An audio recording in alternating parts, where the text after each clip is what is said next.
খবর শুনছেন হাওড়ার সংবাদ ইউটিউব চ্যানেল থেকে। আজ সোমবার 19 তারিখ। জানাবো আজকে 10টি বাছাই করা তাজা খবর। শুরুতেই হেডলাইন্স। আরজিকর কাণ্ডে এবার বড় পদক্ষেপ নিলেন মেয়র ফিরহাদ হাকিম, সঙ্গী মেয়ে। আরজিকর কাণ্ড নিয়ে বিজেপির কেন্দ্রীয় নির্দেশ, বাংলার নেতাদের জন্য স্পষ্ট হুঁশিয়ারি। মালদহে মর্মান্তিক দুর্ঘটনায় চলে গেল তরতাজা 6টি প্রাণ। তৃণমূলের গোষ্ঠীদ্বন্দ্বের অভিযোগ, সমবায় নির্বাচনের সংঘর্ষ, পুলিশকে লাঠি নিয়ে তারা। হাইকোর্টের পথে বিজেপি, বড় আন্দোলনের প্রস্তুতিতে শুভেন্দু অধিকারীরা। সিবিআই স্ক্যানারের সন্দীপ ঘোষের কল, রেকর্ড পর্দাফাঁসের আশঙ্কা। আসছি বিস্তারিত খবরে। আরজিকর কাণ্ডে উত্তাল দেশ। কলকাতা তথা বাংলা জুড়ে বিচারের দাবিতে সরব সর্বস্তরের মানুষ। ধর্ষকের ফাঁসির দাবিতে শুক্রবার প্রতিবাদ মিছিল করেন খোদ মুখ্যমন্ত্রী মমতা বন্দ্যোপাধ্যায়। তৃণমূলের নেতৃত্বে শনিবারও হয় মিছিল। আজ রবিবার মেয়েকে পাশে নিয়ে আরজিকর কাণ্ডে এবার ফাঁসির দাবিতে ধর্ণা দিলেন খোদ কলকাতার মেয়র ফিরহাদ হাকিম। এদিন চেতলায় মেয়েকে সঙ্গে নিয়ে অবস্থানে বসলেন ফিরহাদ হাকিম। তিনি বললেন, কাল আমরা মিছিল করেছি, আজ আমরা ধর্নায় বসেছি। আজ রবিবার সিবিআই যেন চার্জশিট দেয়, একটা চার্জশিট তো দিক। কলকাতা পুলিশ হলে আজ চার্জশিট পেশ করত। ফিরহাদ হাকিম আরো বললেন, একটা ঘটনা ঘটেছে, একটা ছেলেকে গ্রেপ্তার করেছে, তার দোষ আছে কি নেই, তার পেছনে কেউ আছে কি নেই সেটা জানি না, এটা যারা তদন্তকারী সংস্থা তারা বলতে পারবে। এই ঘটনা একটা ক্রিমিনাল কনস্পিরেসি। প্রকৃত দোষীর ফাঁসি চাই। আমরা সবাই জাস্টিসের কথা বলছি, ফাঁসি হোক। তবে আমার ব্যক্তিগত মত, শুধু ফাঁসি নয়, যেটা অন্যান্য দেশে আছে আমাদের দেশে নেই, জনসম্মুখে ফাঁসি হোক, যাতে আর কেউ সাহস না দেখায়। একই সঙ্গে সোশ্যাল মিডিয়ায় গুজব ছড়ানো নিয়েও সতর্ক করেন ফিরহাদ। তার কথায়, সামাজিক মাধ্যমে গুজব ছড়ানো উচিত নয়, তদন্ত করতে দেওয়া উচিত।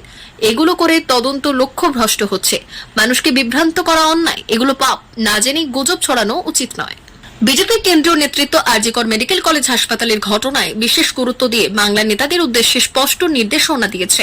শনিবার দিল্লিতে দলের জাতীয় পদাধিকারীদের বৈঠক চলাকালীন আরজিকর কাণ্ড নিয়ে বাংলার নেতাদের সাথে আলোচনা আলাদা হয়। এই বৈঠকে উপস্থিত ছিলেন বিজেপির সর্বভারতীয় সভাপতি জেপি নাড্ডা এবং কেন্দ্রীয় স্বরাষ্ট্রমন্ত্রী অমিত শাহ। আরজিকর কাণ্ডের রাজনৈতিক চক্রান্তের অংশ হিসেবে শনিবার দিল্লিতে পশ্চিমবঙ্গ সরকারের অতিথিশালা বঙ্গভবনের সামনে এবিভিপি তুমুল বিক্ষোভ প্রদর্শন করে। গার্ডরেলের ব্যারিকেড ভেঙে বিদ্যার্থী পরিষদের হাজার খানেক সদস্য এগিয়ে আসে, কিন্তু সদস্য বঙ্গভবনের পাঁচিল টপকে ভেতরে ঢোকার চেষ্টা করে, যা বিক্ষোভের চরম পর্যায়ে পৌঁছে যায়।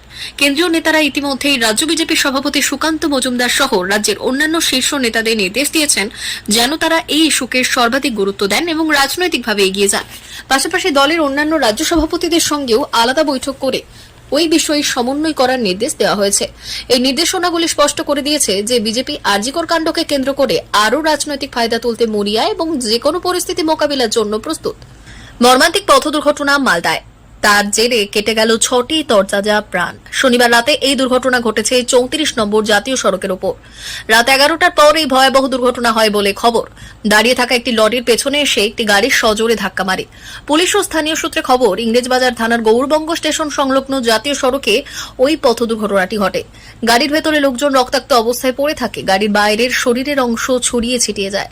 ওই বিভৎস দৃশ্য দেখে সাধারণ মানুষরাও হচ্চকিত হয়ে যায়। পুলিশ দ্রুত ওই জায়গায় এসে পৌঁছয়। রক্তাক্ত অবস্থায় সকলকেই উদ্ধার করা হয়। দ্রুত তাদের মালদা জেলা হাসপাতালে নিয়ে যাওয়া হয়। চিকিৎসকরা জানিয়ে দেন, আগেই 5 জন মারা গিয়েছে, আরও একজন পর রবিবার সকালে মারা যায়।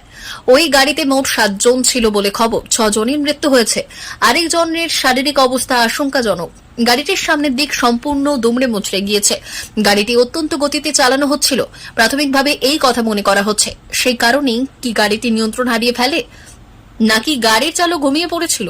পুলিশ তদন্ত শুরু করেছে। যারা মারা গিয়েছে তাদের প্রত্যেকের বয়স 18 থেকে 20 বছরের মধ্যে, কথা জানিয়েছে পুলিশ। সকলেই পরিবারের দুর্ঘটনার খবর পৌঁছেছে। পশ্চিম মেদিনীপুর জেলার দাসপুর থানার জয়কিষাণ সমবায় কৃষি উন্নয়ন সমিতির নির্বাচনে তৃণমূলের গোষ্ঠীতন্ত্রের অভিযোগ উঠেছে। অভিযোগ করা হয়েছে যে এই নির্বাচনে তৃণমূলের বিভিন্ন গোষ্ঠী একে অপরের বিরুদ্ধে প্রতিদ্বন্দ্বিতা করেছে। রবিবার অনুষ্ঠিত এই ভোটে বিশাল পুলিশ বাহিনী মোতায়েন করা হয়। সকাল থেকে ভোট প্রক্রিয়া স্বাভাবিকভাবেই চলছিল, কিন্তু ভোট গণনার সময় উত্তেজনা তুঙ্গে ওঠে। স্থানীয় বাসিন্দাদের দাবি, উত্তেজনা এতটাই বৃদ্ধি পায় যে পুলিশকে লাঠি নিয়ে তারা করতে দেখা যায়। ঘটনায় 4 জনকে আটক করা হয়েছে, তবে শাসক শিবির এই গোষ্ঠী কোন্দলের অভিযোগ অস্বীকার করেছে।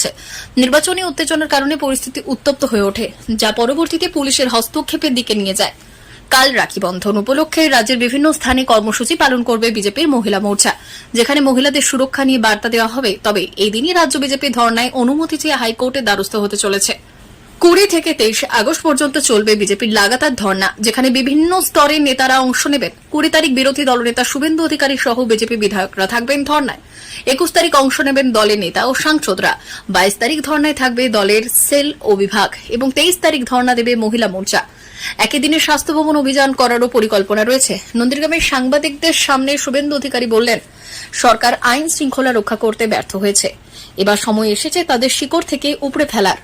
আজিকর হাসপাতালে তরুণী চিকিৎসক ধর্ষণ ও খুনের ঘটনায় সন্দীপ ঘোষকে কেন্দ্রীয় তদন্ত সংস্থা সিবিআই স্ক্যানারে তোলার পর তদন্তের নতুন দিক সামনে এসেছে। প্রাক্তন অধ্যক্ষ সন্দীপ ঘোষ শুক্রবার মাঝরাস্তা থেকে সিবিআই দ্বারা গ্রেপ্তার হন। এরপর শনিবার ও রবিবার তিনি নিজেই সিজিও কমপ্লেক্সে হাজির হন। সিবিআই সূত্রে জানা যাচ্ছে, সন্দীপ ঘোষের কল রেকর্ড খতিয়ে দেখার সিদ্ধান্ত নেওয়া হয়েছে। বিশেষ করে তার ফোন রেকর্ডে কি ধরনের তথ্য মিলতে পারে তা যাচাই করা হচ্ছে। এছাড়া নির্যাতিতার পরিবারের অভিযোগের ভিত্তিতে তার জেরা করা হবে বলে খবর। ঘটনার কিছুদিন পর সেমিনার হলের পাশের দেওয়াল কেন ভাঙা হয়েছিল সেই বিষয়েও তদন্তকারী সংস্থার আধিকারিকরা খোঁজ খবর নিচ্ছেন। আজিকর কাণ্ডে তদন্তভার পাওয়ার পর সিবিআই জোর কদমে কাজ করছে। গত শুক্রবার সন্দীপ ঘোষকে 10 ঘণ্টা জিজ্ঞাসাবাদ করা হয়। এরপর শনিবার ও রবিবার তাকে দীর্ঘ সময় ধরে জেরা করা হয় এবং আজ ফের সকাল 11:15 নাগাদ সিবিআই দপ্তরে হাজির হন তিনি। আমাদের চ্যানেলের নিয়মিত ভিডিও পেতে চ্যানেলটি সাবস্ক্রাইব করুন।